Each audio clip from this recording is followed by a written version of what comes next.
tetap lama bisa Dr. Insinyur Haji Andi Amran Sulaiman MP. Beliau akan membuat dan berbicara di tengah-tengah kita, berbicara tentang bagaimana kepemimpinan milenial dan entrepreneurship dalam kepemimpinan nasional.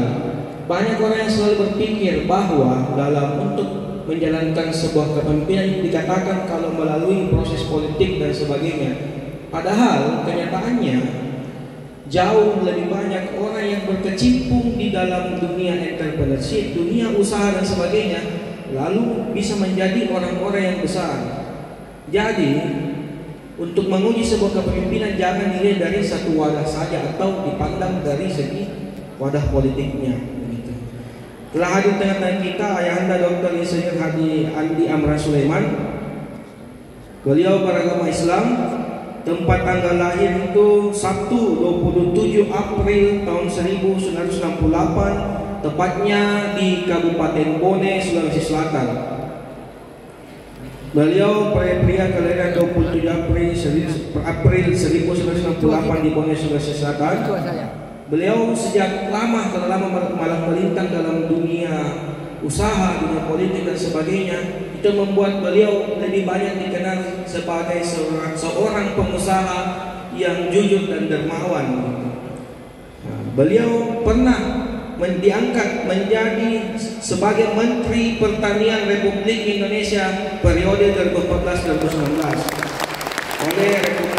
oleh Presiden Republik Indonesia Bapak Joko Widodo dan dilantik pada tanggal 27 Oktober 2014. Beliau menamatkan program Doktor Ilmu Pertanian di Universitas Hasanuddin pada tahun 2012 dan pernah menerima tanda kehormatan Satya Lencana pembangunan di bidang wirausaha pertanian pada tahun 2007 dan penghargaan FKPTPI Award tahun 2011 di Bali.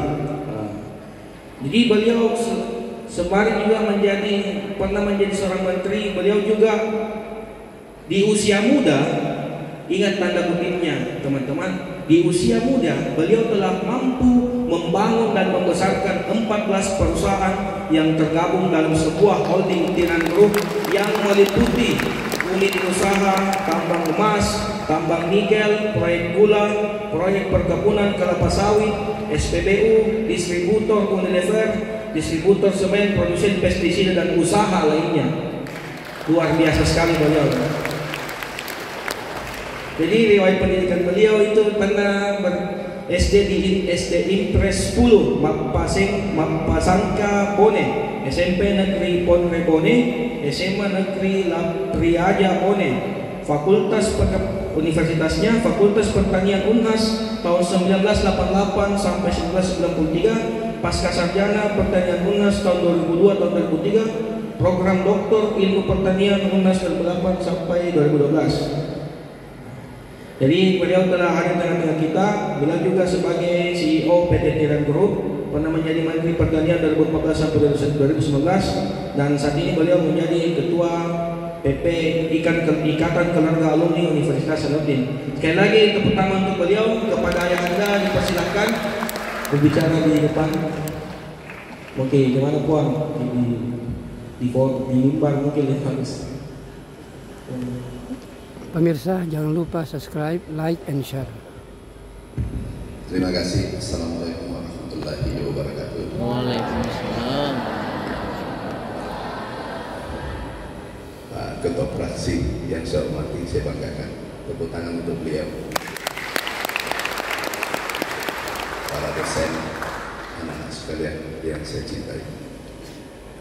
Kami ini masih sakit, demam. Tadi malam, ini baru bangun tadi jam 10. Saya beritahu kepada istri saya, tolong kasih tahu. Kami terlambat bangun subuh jam 5, biasanya kan jam 3. Kami bangun subuh, sholat langsung tidur kembali. Saya beritahu istri saya, tolong kasih bangun saya jam 10. Bapak mau kemana? Bapak ini sakit. Saya beritahu, ada pemuda 1000 yang mendukung kita dan dia akan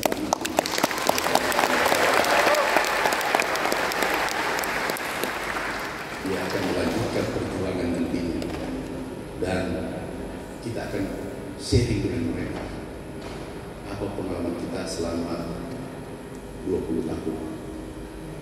Karena 1000 orang inilah yang akan melanjutkan perjuangan kita, melanjutkan kepemimpinan negeri ini yang kita cinta. Tapi andaikan aku tahu pada Pak Amir sekarang tadi, mungkin aku titip saja pidato saya sama beliau, sampaikan juga. Beliau tokoh nasional, beliau tokoh fraksi dan calon menteri 2024-2029.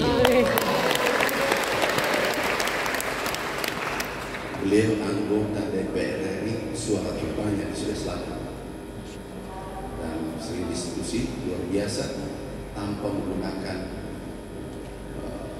money politik ya istilah sekarang, hanya silaturahmi yang banyak di masyarakat sehingga beliau terpilih dengan suara terbanyak. Kita doakan beliau jadi menteri nantinya. Sehingga anak-anak sekalian nanti kalau minta bantuan mudah, karena ada menteri yang mewakili kita di Jakarta. Anak-anakku yang menjadi pengusaha enggak, yang mau kaya, sukses, masuk surga. Oke. Yang mau jadi profesor, dosen. Oke. Yang mau jadi anggota DPR RI, bupati, gubernur. Oh ini ada anggota DPR RI baru. Ini partai apa nih? Ambil partai yang bisa masuk parlementary threshold-nya. Anakku mau kaya mudah, mau profesor lebih mudah lagi, mau legislatif bupati mudah, semudah membolehkan telapak tangan. Aku bisa buktikan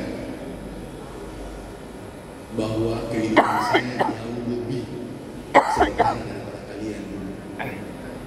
Kehidupan saya dulu. Jadi kalau Anda mau jadi profesor, cetak teori baru, banyak baca buku, tiap hari 20 jam baca buku. Misalnya profesor, 30 profesor bisa dikebut. Yang mau jadi pengusaha, belajar cetak uang, tiap hari 20 jam. Yang mau jadi legislatif atau bupati, cetak amal jariah. Silaturahmi diperbanyak di tempat Anda mau jadi bupati, gubernur atau legislatif. Sederhana kan? Sudah selesai. Aku sudah bisa pulang. Nah, ada bukti, ada evidence, ada bukti kami tunjukkan. Coba lihat, ada foto. Bisa tidak tunjukkan fotonya? Dan lipat. Ada foto saya dulu kuku, jelek, gondrong, kurus.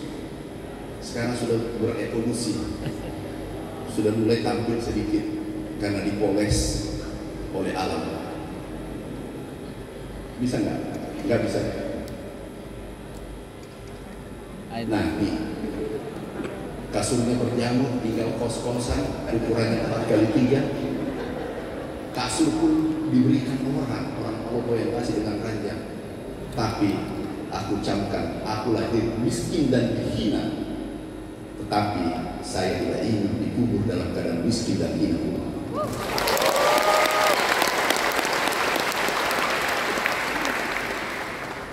Dari kos-kosan kami bermimpi besar.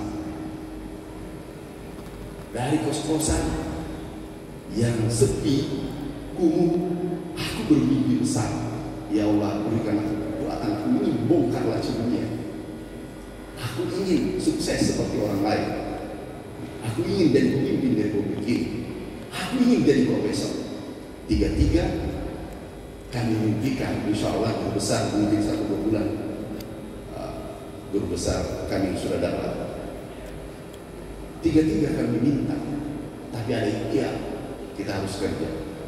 Lihat, dulu pendapatan kami setelah selesai itu hanya Rp150.000 per bulan.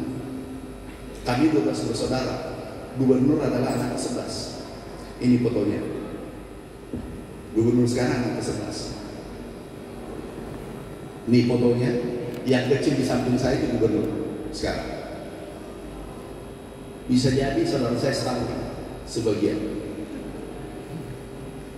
Yang kuliah hanya saya.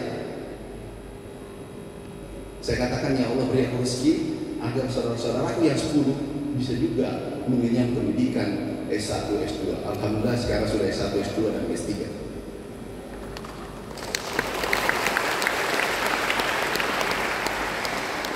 Dari desa yang termiskin di Sulawesi Selatan, yaitu Mapesangka, desa termiskin, kami bermimpi dulunya honor di pabrik gula.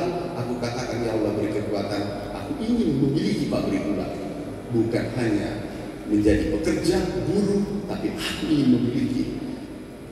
Mimpi ini almost impossible, tapi hari ini jadi kenyataan. Ini pabrik terbesar tercanggih, dan itu miliknya anak desa yang lahir di tempat miskin yang dulu dihina.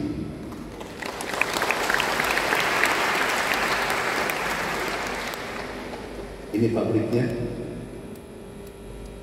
Ini pabrik terbesar tercanggih, dan itu tidak ada orang asing di sana. Kami berdua pemegang saham terbesar. Semua teknologi di dunia ada di sini. Itu nilainya. Dengan inti 21.000 hektar. Nah, pabrik itu sendiri ini didesain 100% otomatisasi dengan kapasitas 8.000. Dipercepat. Ini diresmikan. Ini 4 kali lipat dari pabrik gula Takala. Yang tepat kali dari pabrik.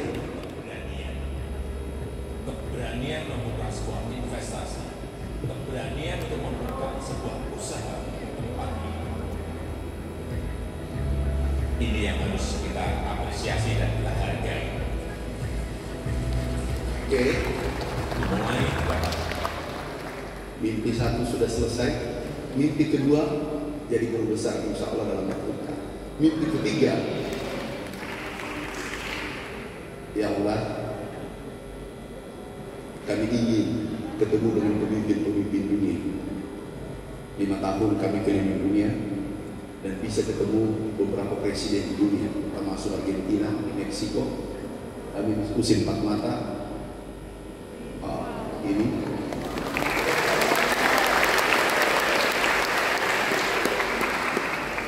mereka, maaf tanda petik, sombong, tidak mau menerima kalau menteri. Harus presiden. 3 kali kami diundang dengan Menteri Pertahanan, Menteri Pertanian, Menko, kami tidak datang makan malam. Aku mau kalau ketemu presiden. Ini perjalanan 30 jam, saya harus ketemu presiden. Akhirnya jam 5 sore dijemput, dikawal ketemu presiden. Dubes pun tidak boleh dampingi masuk. Kemudian berikutnya kami ke Meksiko. Kami juga hal serupa. Kenapa? Aku banyak baca buku Bung Karno. Mereka menggetarkan dunia, dan bahkan dia katakan 10 pemuda aku cetak bisa menggetarkan dunia. Apalagi 1000 ini bisa merubah dunia. Kalau 1000 ini merubah pola pikir ke depan.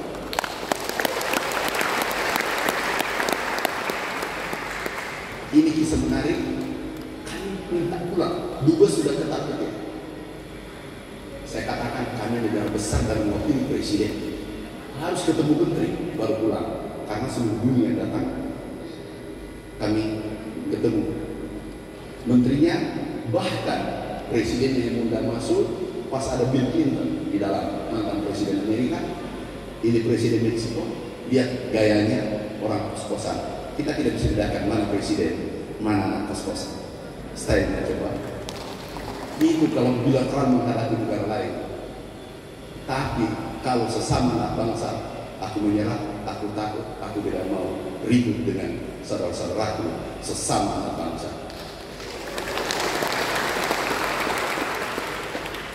Yang menarik, waktu pidato Bill Clinton, ini lobi-lobi Soekarno kami pakai, naik pidato yang saya teringat dan tidak bisa lupakan sampai hari ini, dan mungkin tidak bisa saya lupakan sejarah itu. Waktu kami berjalan bertiga, Bill Clinton, Presiden Meksiko, saya tiba-tiba Bill Clinton menarik saya, di sampingnya Presiden Meksiko, dan seluruh menteri sedunia sudah hadir seperti forum ini. Kami naik, semua orang tepuk tangan, dan menteri-menteri negara tetangga mengatakan Indonesia mendampingi Presiden. Semua tepuk tangan dan 5 kali disebut Indonesia. Ternyata beliau pernah ke Aceh waktu tsunami. 5 kali disebut negara Indonesia, pengekspor kopi terbesar, dan itu kebanggaan kita karena negara kita disebut 5 kali, sementara ratusan negara yang hadir tetapi tidak disebutkan namanya kecuali Indonesia. Itu paling berkesan. Artinya apa? 3 mimpi sudah selesai. Anda bisa, karena aku seperti Anda, bahkan Anda lebih baik kehidupannya daripada saya. Dulu belum ada HP, chatting WA udah ada itu. Jadi kalau mau ketemu, jalan kaki, surat-suratan. Jatuh cinta nggak bisa pakai WA, harus kirim surat. Itu pun pernah saya kirimi surat seseorang, karena senior pun juga jatuh cinta. Aku kirim surat, 3 surat saya tidak ada yang sampai. Asisten saya yang mengambil dan dirobek kemudian dibuang, ternyata asisten saya juga jatuh cinta sama dia. Itu masa lalu. Tapi yang laki-laki, yang cewek sudah.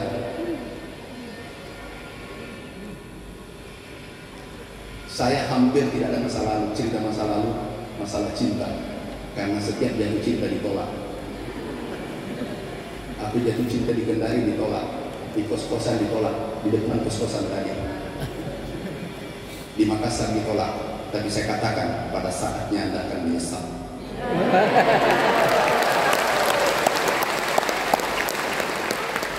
Pernah ada pertemuan,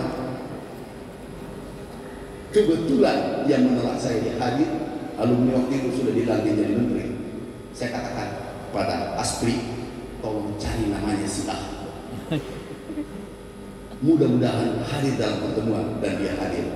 Aku bercerita kisah, saya tidak menyebutkan namanya dia, bahwa dia tolak saya karena saya miskin, pakai sendal jepit beda warna. Aku hadir dan ibunya mengusirku, tapi aku mencari dia. Aku ingin membalas dengan kebaikan karena dia menjadi bagian dari hidupku. Dia menekan saya ini sehingga saya berinovasi pada waktu itu. Saya kerja keras pada waktu itu. Jadi dia bagian dari hidup saya dan dia adalah guru saya. Jadi 2 guru kita, yang menghina kita dengan yang menyanjung kita, dua-duanya guru kita kalau mau sukses. Anak-anakku yang mau sukses berbisnis gampang, semudah memberikan telapak tangan. Mudah hari ini. Ini Bang Ical ya, saya lihat Anda bisa kaya raya nanti. Amin.